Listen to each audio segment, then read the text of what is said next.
Live button. Going live. You're live. Great. So I want to introduce today's lesson by going through a couple of thought experiments that you should be able to answer. At least you should be able to answer the first one. So if you take two objects of different mass and drop them from the same height, which one's going to land first? They're going to land at the same time. And from the force perspective, we're looking at F net is equal to ma, and the net force on an object in free fall is minus mg j hat is ma, and the m's cancel, so you get minus g j hat is equal to a.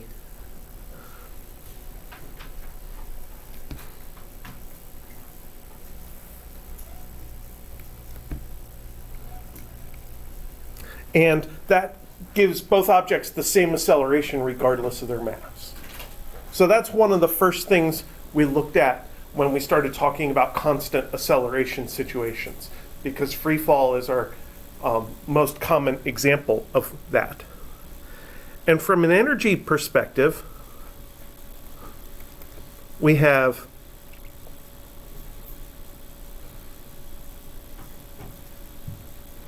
initial plus work equals final. And if we do things in terms of potential energy, then gravity counts as initial energy, mgh. There's no work due to non-conservative forces, so I don't have to worry about that. And then at the end, we have kinetic energy, 1/2 mv squared. And again, we have a situation where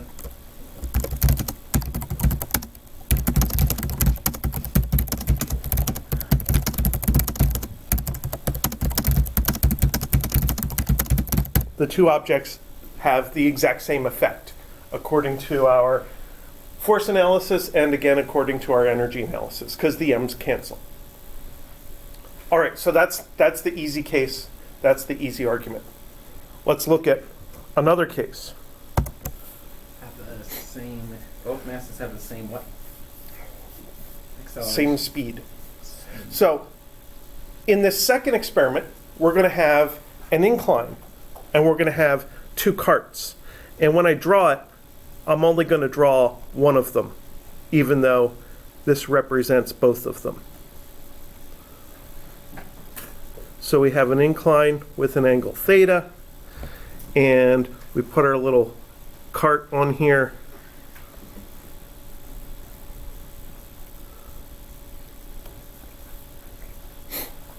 And what do you think is going to happen when you have two different mass carts? You think? Well, when we analyzed it, we looked at force gravity, which is mg, and force normal,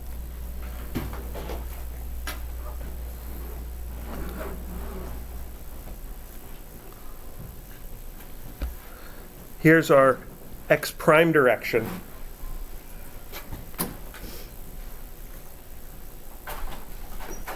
And our only force is gravity, which is mg sine theta component, because there is our theta, and the x component is the opposite side of that triangle containing the angle theta. So it's the sine component that ends up there, is ma.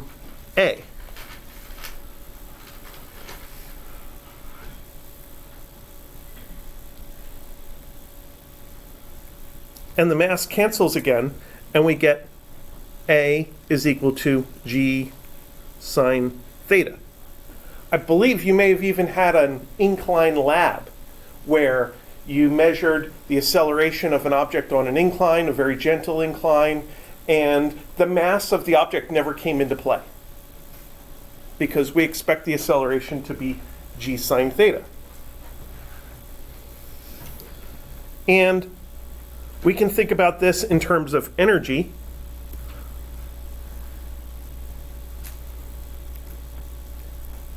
mgh is the initial energy, is 1/2 mv squared is the final energy, and this is mgd sine theta equals 1/2 mv squared.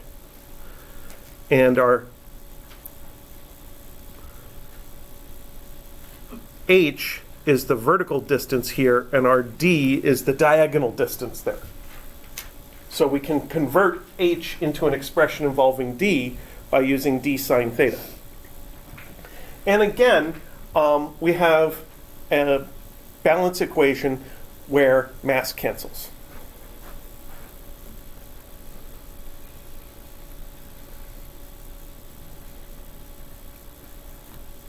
So what we should find is that these two carts, regardless of how much mass they have, will roll down the hill, roll down the incline, and get to the bottom at the same time. And that's what happens, and I don't have any cool demo or video of that or anything. You're just going to have to take me at my word on that one. So now we're going to get into a third situation. In this situation, the race is going to be between a cart, where the previous analysis applies, and a ball. And this ball is going to roll without slipping.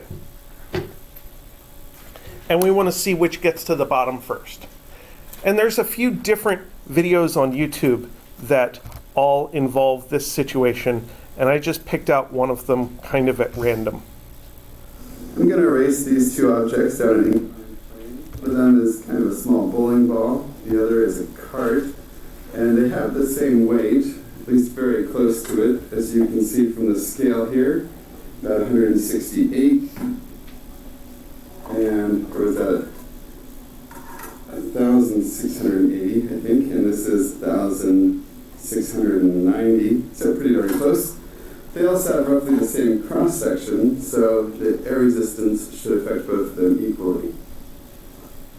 All right, so here's the racetrack, just a slight inclined plane, and we'll see which one gets to the bottom the fastest on the count of 3. 1, 2, 3, go.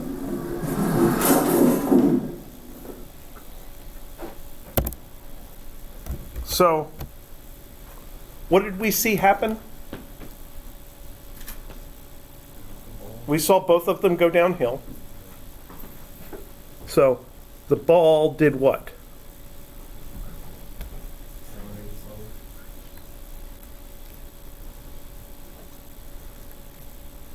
They both accelerated. Yeah, the ball accelerated slower, and the ball rolled slower because they both started from rest. So that's what I want to try to explain today, is why does that ball roll slower than the cart? Now you would think for a rolling object like that, that we could still do some kind of an energy balance. We would have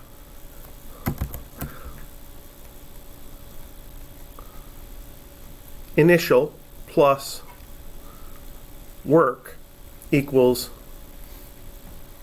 final. And our initial is still mgh. And our final still involves 1/2 mv squared. But there's two places in this equation where we could make an adjustment to make the v come out smaller. If we don't adjust this equation, we can't get the slower velocity of the ball at the bottom of the track. We need to make an adjustment. And we had a case where there was an adjustment we had to make, where there was friction on the surface. And if there's friction on the surface, friction appears here as work. And that would be sliding friction. And sliding friction takes energy away and never gives it back. But there's no sliding going on with this ball. If we had a downhill and a nice smooth transition to an uphill, we'd find that the ball would get to the same final height at the end of the uphill as it started at the beginning of the downhill. And if this was like a bowl-shaped track, it would just roll back and forth and back and forth. And sure, there'd be a tiny little bit of friction that would make it roll a little bit less each time. But the amount of work is still zero.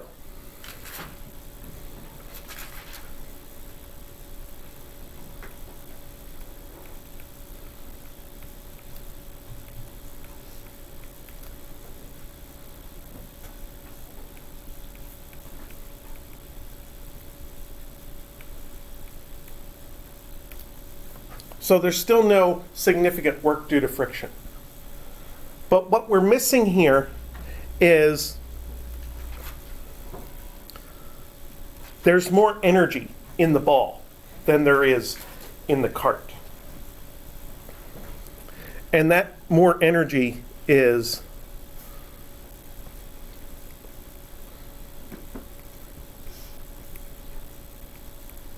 called rotational energy. And that's what I want to get a handle on today, and how to calculate it for cases like the rolling ball or a rolling disc or something else like that. How do we calculate rotational energy?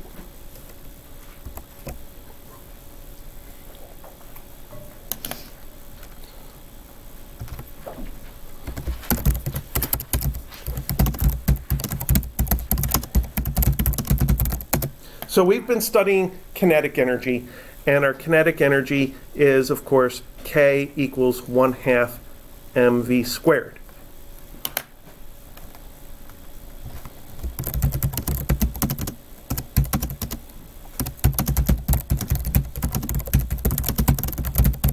Now let's think about an object that's rotating in place, like a ball that's just spinning in one spot, or a wheel that is spinning on an axle.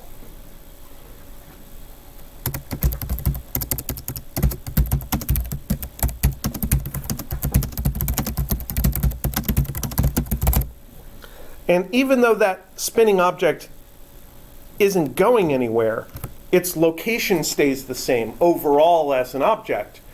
There's still movement going on.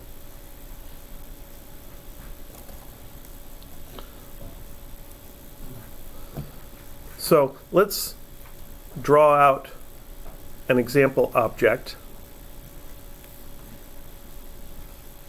Maybe some rectangular object like that.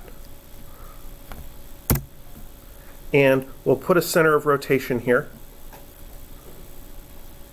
And we're going to have it rotate at a speed omega.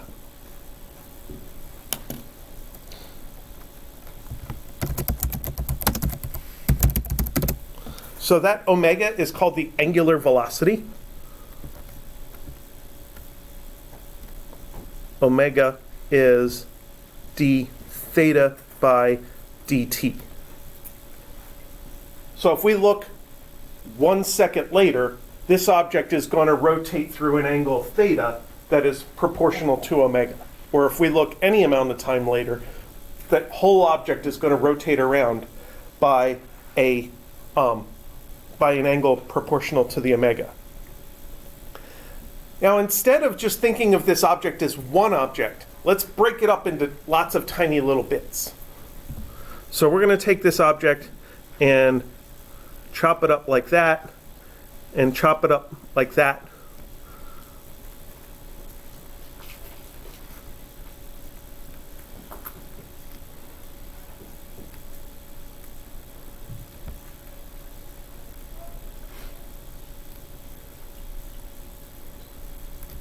And each little bit of the object is going to be labeled with an index. I'm going to call it I.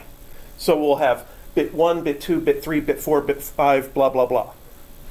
And I want to think about one little bit right here. So that's piece number I.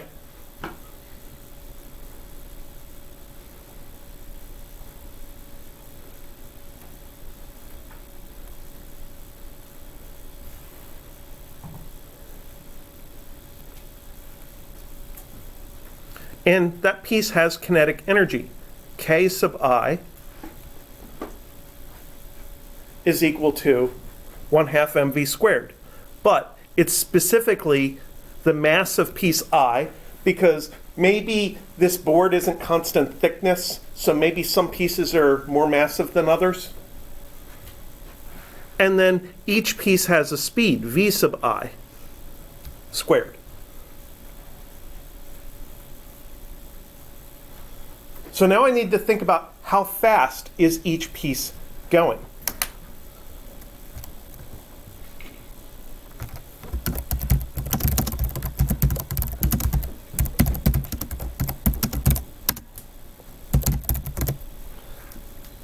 I want to think about the relationship between v sub I, the speed of piece I, and omega.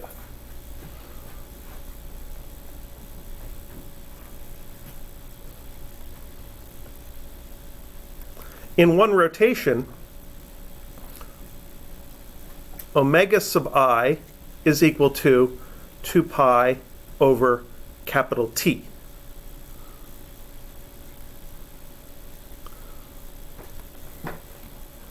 Because when we're doing calculus with angles, we have to use radians, and we have a derivative there. Omega is d theta dt. So we have to measure our angles in radians. And the amount of rotation, the amount of theta that happens in one full rotation is 2 pi. And I'm declaring that this variable, capital T, represents the amount of time of one rotation. And then v sub I is the circumference over T, which is 2 pi r sub I over capital T. Now where's r sub I in that diagram?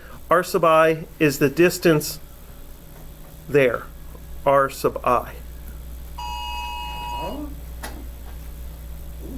Probably an Amber Alert. It is. Okay. Nothing we can do about it from here. We're not going to recognize the car. So anyway, No.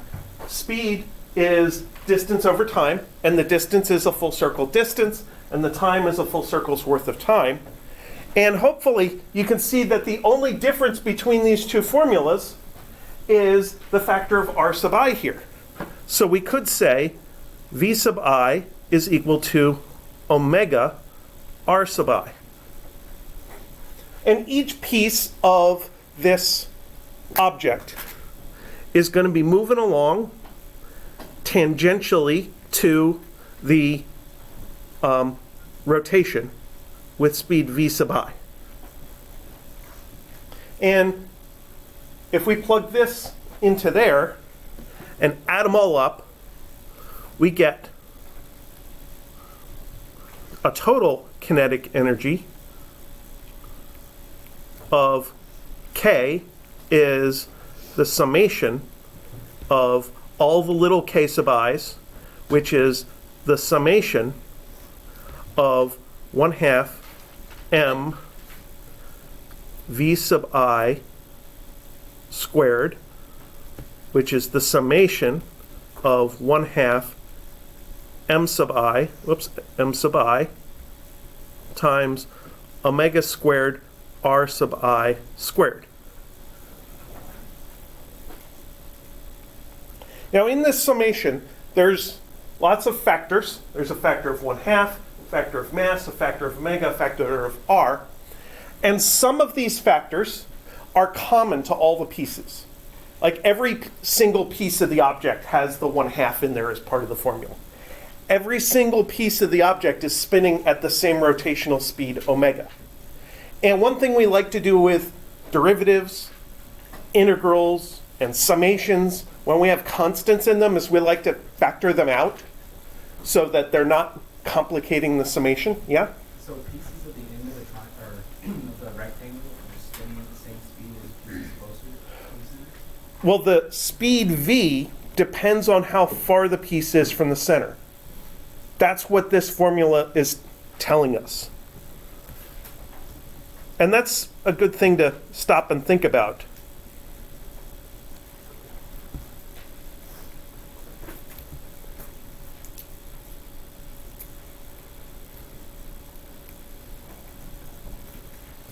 The pieces that are close to the middle are going slowly because their R sub I value is very small. And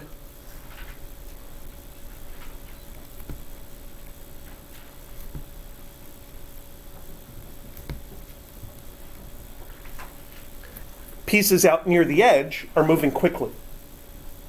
And that's what putting this little subscript on the V allows us to do. It allows us to have each piece moving at a different speed.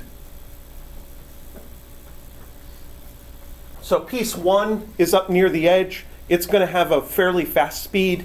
Piece number maybe 500 is in the dead center. It's going to have an R of 0 and a speed of 0. And then piece number 1000 down at the bottom corner is going to be going back to pretty fast again. So every single piece has a different speed. But at least we know the speed as a formula. Now, what I was going to do next here is let's take this formula and factor out the 1/2. And then we have our summation of m sub I r sub I squared. And let's factor out the omega squared.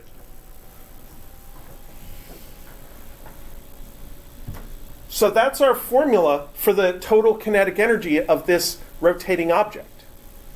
And it kind of looks similar to our formula for regular kinetic energy.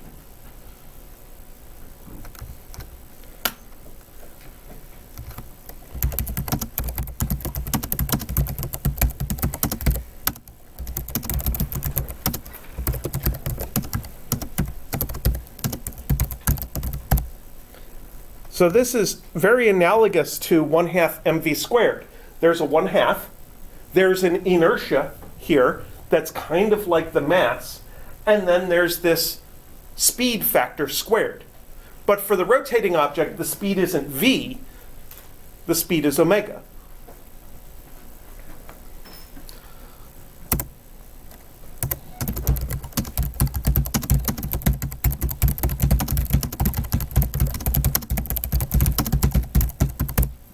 And one thing that's cool is that this is a property of the object. You can take an object, break it up into lots of little pieces, label them all with an index I, measure the mass of each piece and the distance of each piece from the center, and pre-calculate that formula.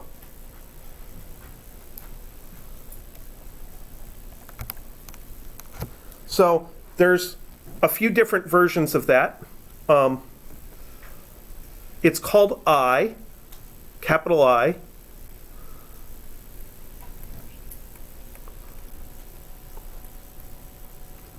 The name of it is moment of inertia, and it's basically a summation of m sub I r sub I squared. If you're going to do it as an integral, it's an integral of rho r squared dv,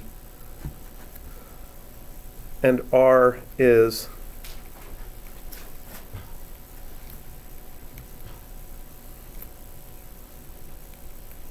the distance from the axis of rotation. And that rho, which is mass per unit volume, times dv, takes the place of the mass.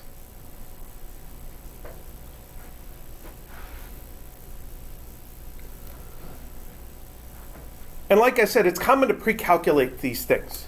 So I want to think about 4 different objects, 4 different shapes of objects. There are lots of shapes of objects. Tables of moments of inertia exist that have 10, 20, 30 entries in the table. Something like a rod is one of the calculations. So you can spin your pencil back and forth, and when you feel it resist your rotation back in the other direction at each end of the motion, that's when you're feeling the moment of inertia of the pencil. You can spin the same object around a different axis, so if you spin your pencil around the long axis, it doesn't really resist the rotation. There's no tendency for the object to keep rotating when you spin it around its own long axis.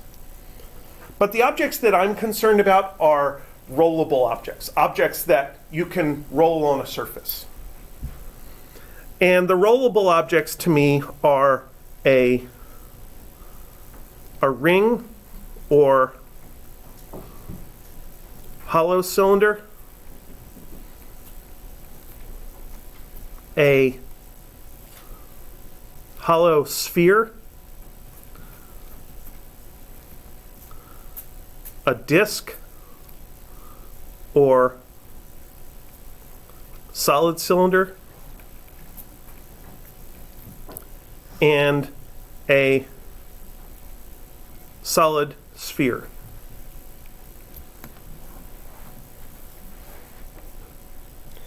Now the one that's easiest is the ring or hollow cylinder. With the ring, all pieces of the ring are the same distance from the axis because the ring is hollow on the inside. There's no piece at smaller r's. Every single piece is at the same r, which means r sub I isn't really a variable that depends on which piece you're talking about. It's really a constant. So it factors out of the integral, or it factors out of the summation. And then you just have a summation of the mass, which is just the total mass. And you end up with a formula for the ring that says I is equal to mr squared.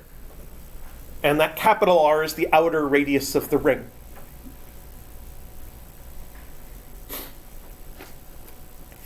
Now when you do this for the hollow sphere, like a basketball or something, it's got to rotate around the axis. And even though every bit of the basketball is the same distance from the middle, you have to poke through it with an axis. And some bits of the basketball are touching the axis at like the North Pole, if the basketball is rotating around a vertical axis. Some bits are touching at the North Pole, some bits are touching at the South Pole, and some bits are out at the equator at full r's worth of distance.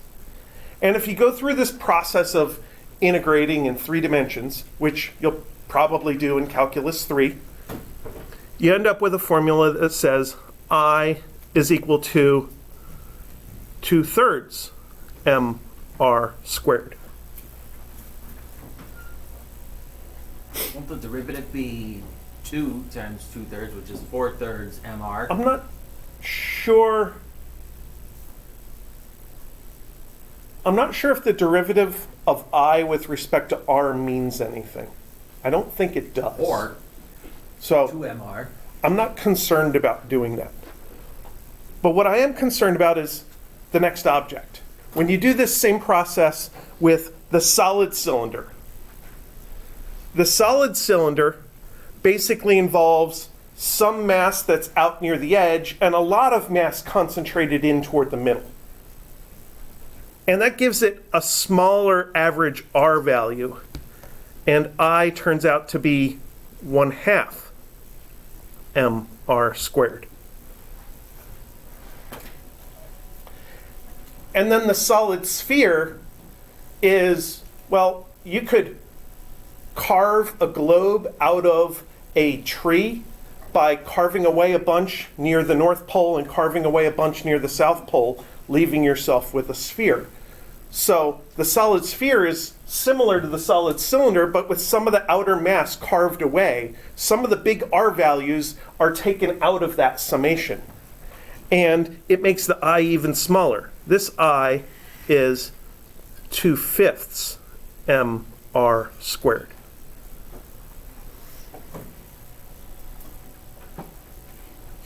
And all of these fit a pattern of I is equal to some fraction times mr squared.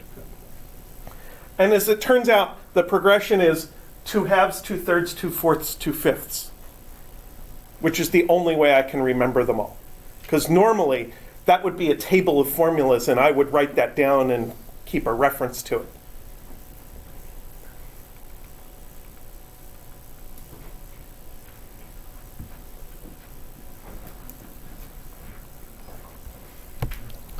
So then our kinetic energy called rotational energy is K is equal to 1/2 I omega squared. And it's very similar to our regular kinetic energy formula, like I said, 1/2 mv squared. So we're almost there.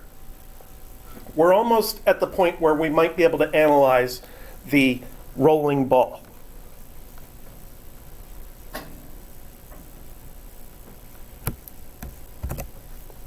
So, rolling motion.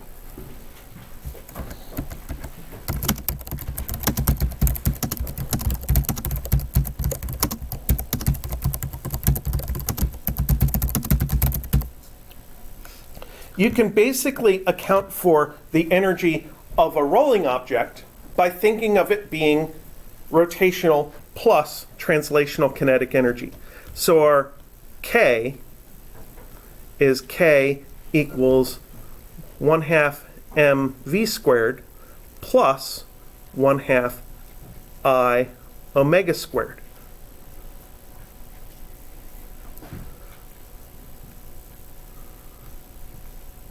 And in this case, that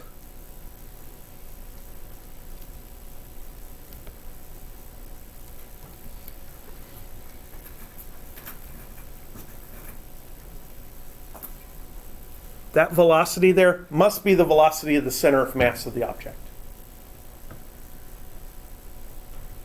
So anytime you have an object that is both moving and spinning, it has both forms of kinetic energy. And the thing that's special about rolling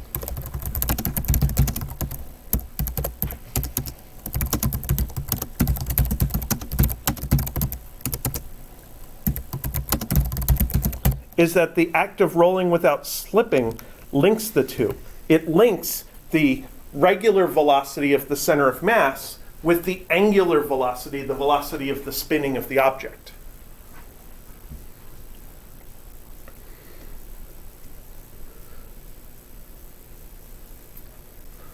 So if I draw a wheel that is translating, it has a V naught, and this point here is also moving at V naught.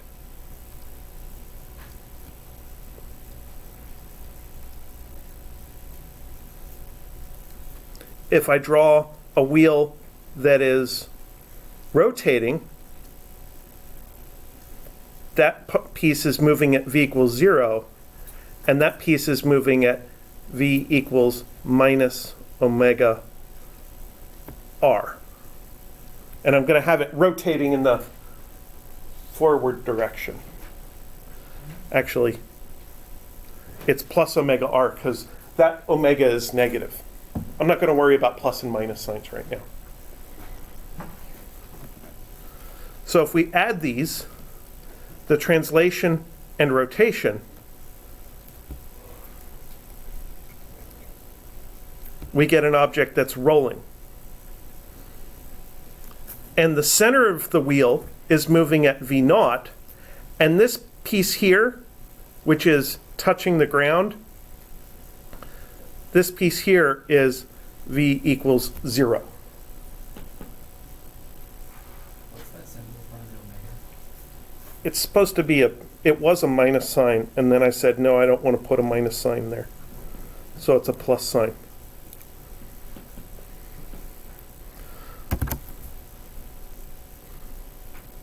So there's nothing there.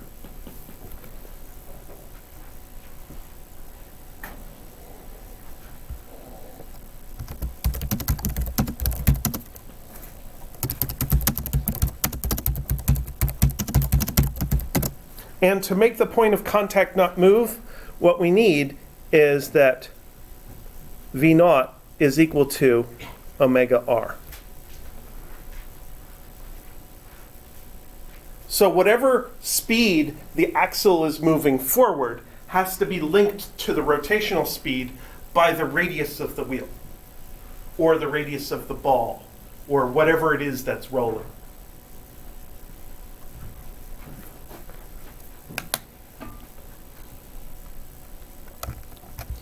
So here's the part that I noticed a couple of years ago that almost nobody does.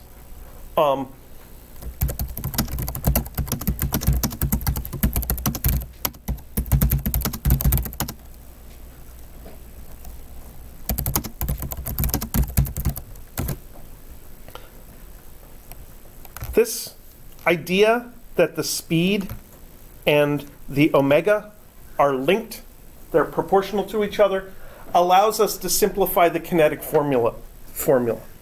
Yeah, the kinetic energy formula. K total is 1/2 mv squared plus 1/2 I omega squared. And we know I is some fraction times mr squared. And we also know that omega is v over r. Okay, so I've recopied what I want to copy, and I can scroll that stuff up higher on the screen. So let's plug those things in.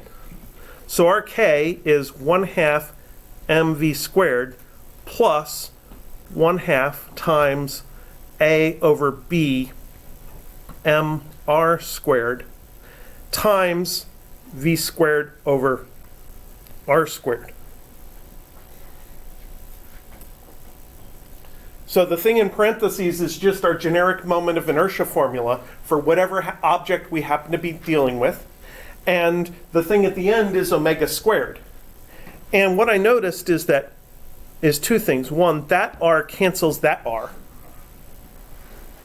So now the radius of the object doesn't matter. And if I factor out that a over b, I get 1/2 mv squared plus a over b times 1/2 mv squared. So this is the rotational energy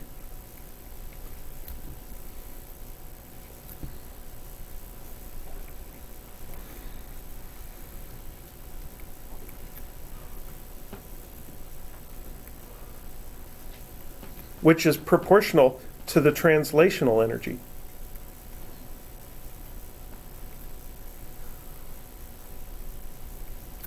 I think that's pretty neat, that this rolling object, even though it does have both forms of kinetic energy, both the regular translational and the rotational energy, they're proportional to each other. They're linked to each other.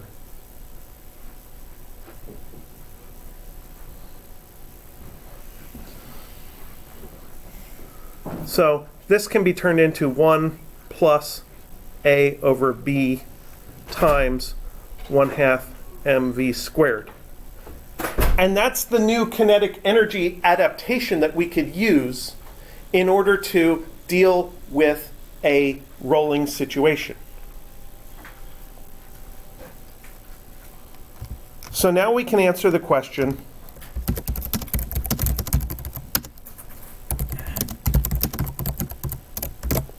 why did the ball roll more slowly? So for the cart, no rotational energy. So we had mgh is equal to 1/2 mv squared.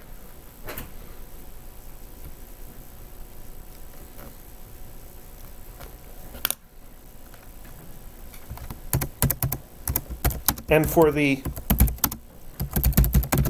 solid sphere, we have I is equal to, I think it's 2/5 mr squared, because the ball in the video was a bowling ball, so that's solid to the core. So it has a ratio of 2/5 out front. And that turns into mgh is equal to 1 plus 2/5. 1/2 mv squared.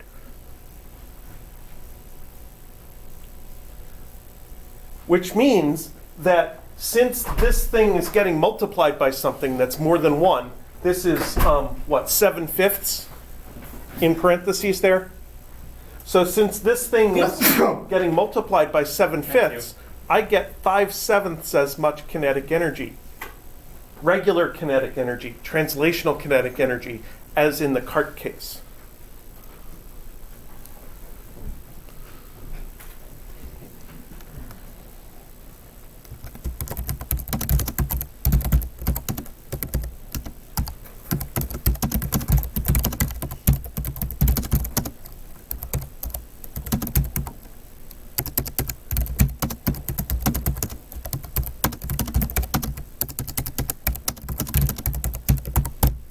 And with a translational kinetic energy 5/7 as big, its velocity has to be the square root of 5/7 as big, which is why the ball ends up rolling more slowly.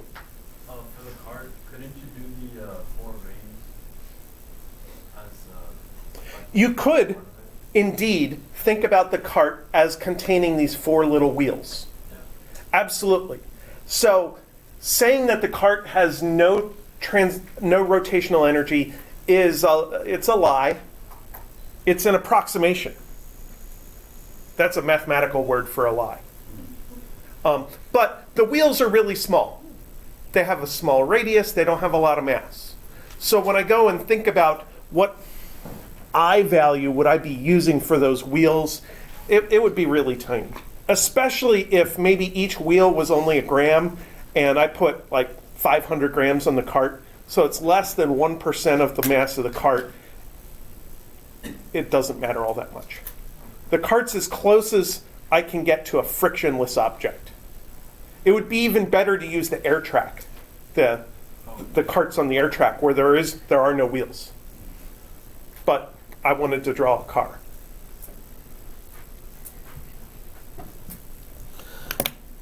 So we'll do a calculation next. I want to show you another quick video. This is a race between 4 objects, and this is a simulation, but you should be able to see that the first blue object is a solid cylinder, the second green object is a hollow cylinder, and then there's one of each kind of sphere up there. And you can't tell from here which sphere is hollow and which one's solid.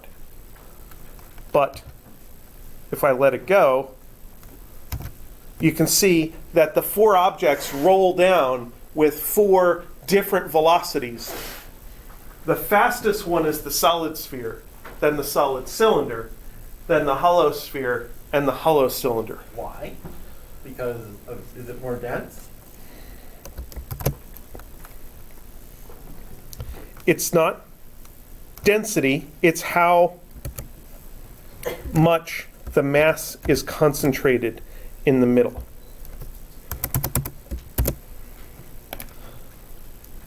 So this has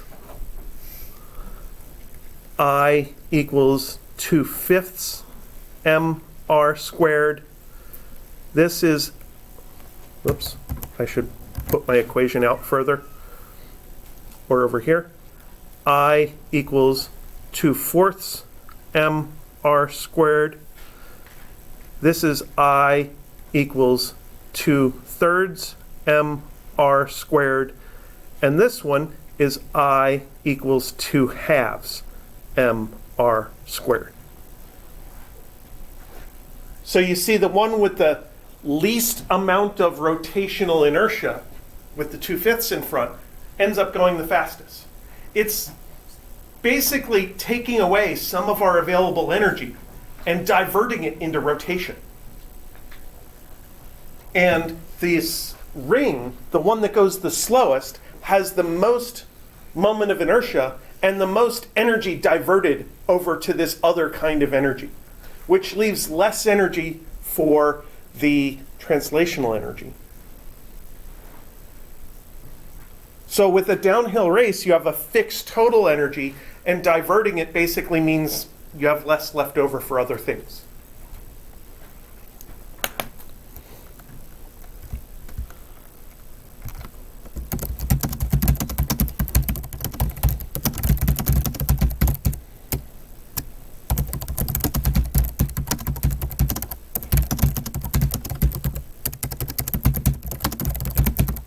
What if we did an uphill race where we have these rolling objects, but they're moving with the same initial velocity? Which one will go furthest up the hill before it reaches its highest point?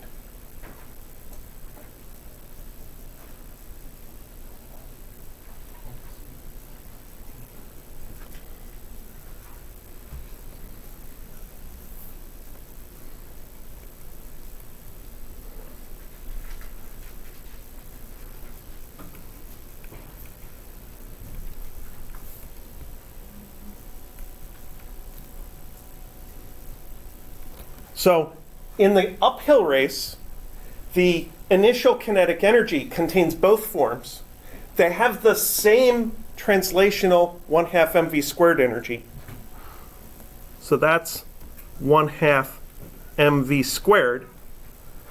The one with the most rotational energy is going to get the most height by the end. So if they start with the same initial velocity, then that ring is going to crawl furthest up the hill because it has more moment of inertia and more rotational energy to gain it more height. When I was a kid, I had this toy car that had a wheel inside it, and you'd push it across the floor and it would start cranking up that wheel on the inside, and it made this god-awful whining noise. So I'd push the cart 3 or 4 times, and then you set it down and let go, and the wheel on the inside would propel the cart across the room. It was a lot of fun. I don't even know if they still make them. They do? Great. I'm going to get one. Where would you get one? I don't know, at the toy store. What's the name of the toy store? I don't know. That's something to worry about later. Maybe So effectively, this cart had a really, really high moment of inertia ratio.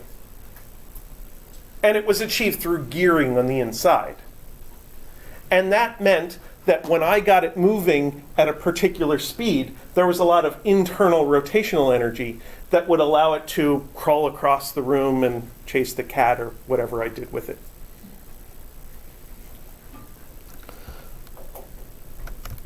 So whether that extra moment of inertia rotational energy makes you go slower in the downhill case because you have fixed energy and some gets diverted, or whether it means you have extra energy to crawl higher uphill is just a matter of how the experiment is set up. Now we should do a calculation. So let's go ahead and think about a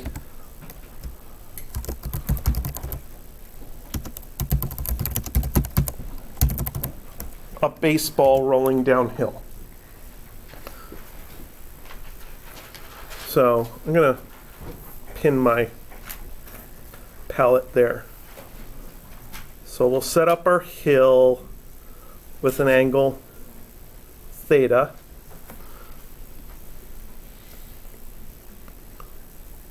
Put the ball at the top of the hill with mass m.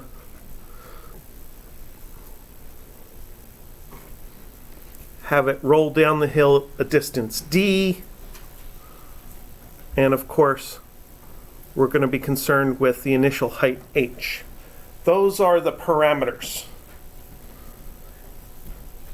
And this is going to be a solid, so I is equal to 2/5 mr squared. So we'll have m is equal to 0.145 kilograms. R is equal to, I don't know how big a baseball is. What's the radius of a baseball? 75 millimeters in diameter. 74. What's half of 74? 35, 37. 0.037 meters. D is 3.0 meters, and theta is 30 degrees.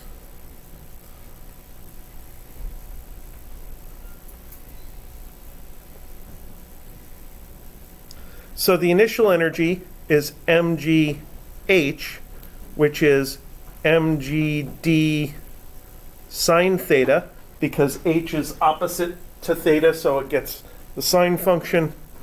So this is 0.145 times 9.8 times 3.0 times the sine of 30 degrees is some small amount of energy. And I changed my numbers so I don't have the calculation anymore.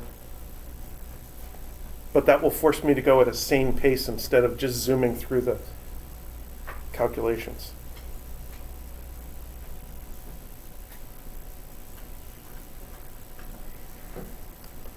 .13 joules.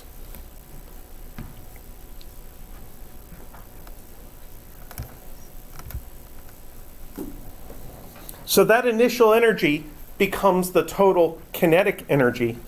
And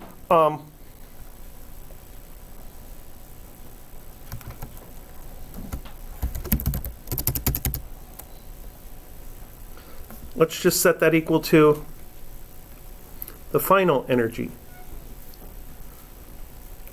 So we're going to have our 2.13 joules equal to 1 plus 2/5 of 1/2 mv squared.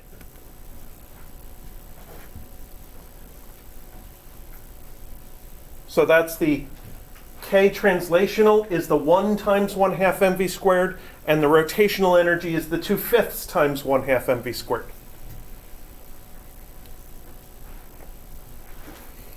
So that is 7/5 times 1/2 mv squared. So 1/2 mv squared is equal to 2.13 joules times 5/7, which is times 5/7 is 1.52 joules.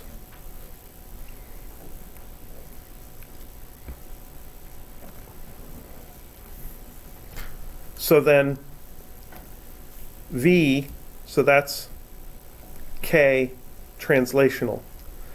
V is 2K over M, so we can calculate the ball's speed at the bottom. 2 times 1.52 over 0.145 with a big square root.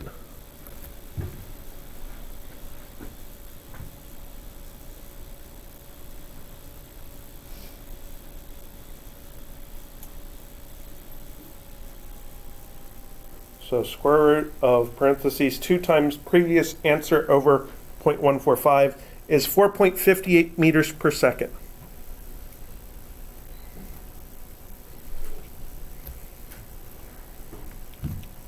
So the baseball rolling down the hill, assuming no resistance to the motion, just the rolling, will end up going 4.58 meters per second.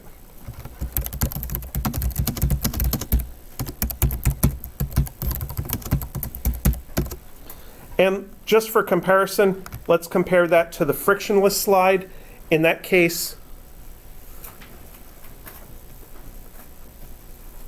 K translational was the full 2.13 joules, and V is the square root of 2 times 2.13 over 0.145.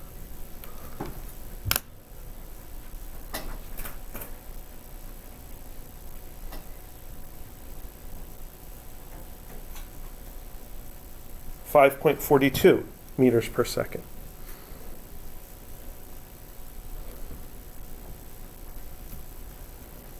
So the sliding object that is not diverting some of the energy away to be rolling energy ends up going faster than the rolling object. And those are the details of how to do the calculations.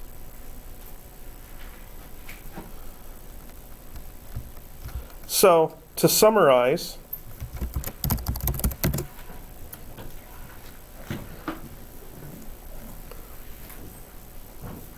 we have I is equal to A over B mr squared, and we looked that up.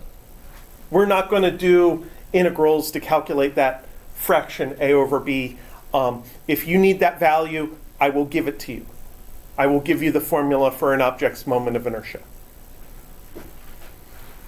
And K rotational is 1/2 I omega squared for a spinning object, but K rotational is A over B times 1/2 mv squared for a rolling object. And that simplification for the rolling object is the thing that makes it possible to do calculations of an object that rolls downhill. So K becomes 1/2 mv squared plus A over B times 1/2 mv squared.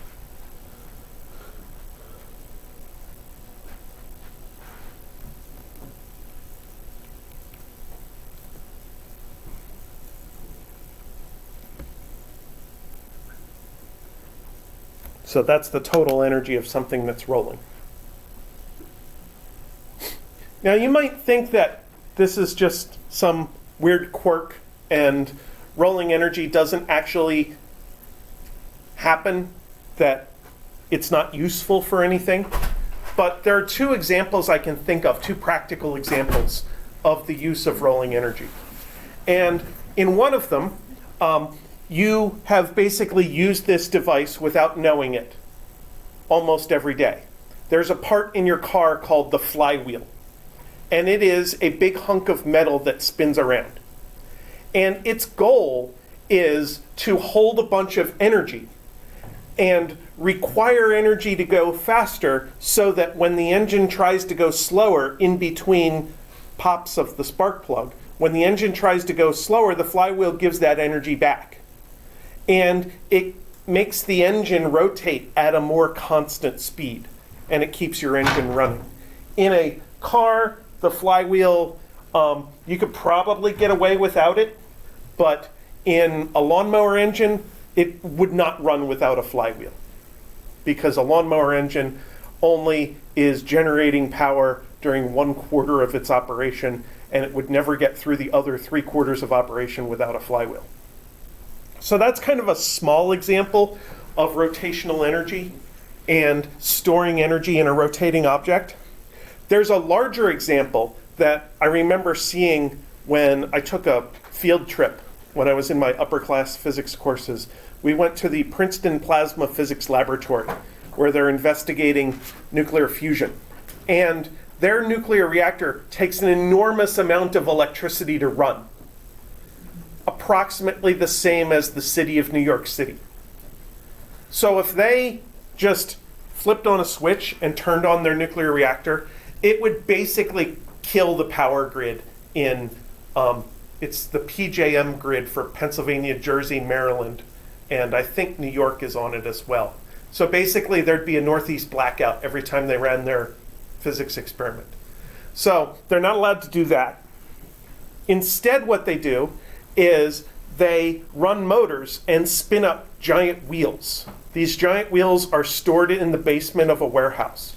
They're like 2 or 3 meters across and probably have a mass of like 10,000 kilograms each, 10 tons apiece.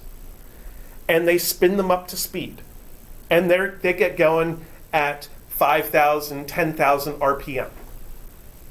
And when it's time to run their experiment, then they hook these giant spinning wheels up to a generator, and that generator generates enough electricity for them to run their experiment without draining the power grid and without shutting down the lights of everybody in the state of New Jersey.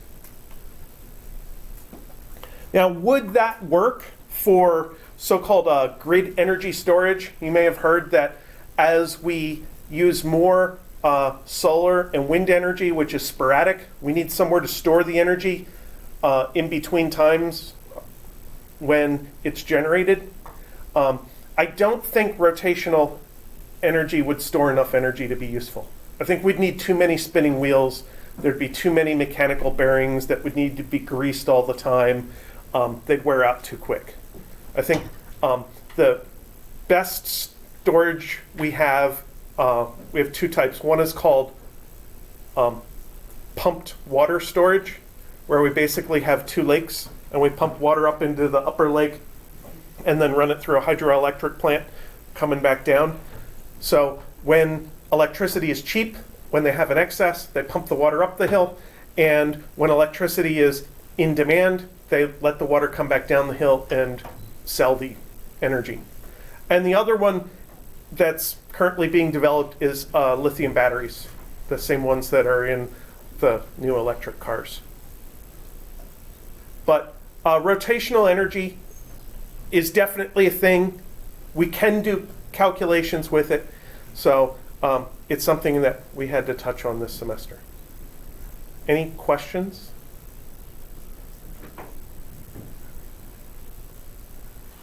Okay, so you have homework that's due Sunday night. There's at least, I think, 2 rotational energy questions on the homework. So make sure you finish your homework on time. Make sure you study how the homework was done, not just copy somebody else's solution. And I will see you here next Monday. Yes, sir. I already did. Mine's already done, Dr. Spirko. So I'm ahead of the game.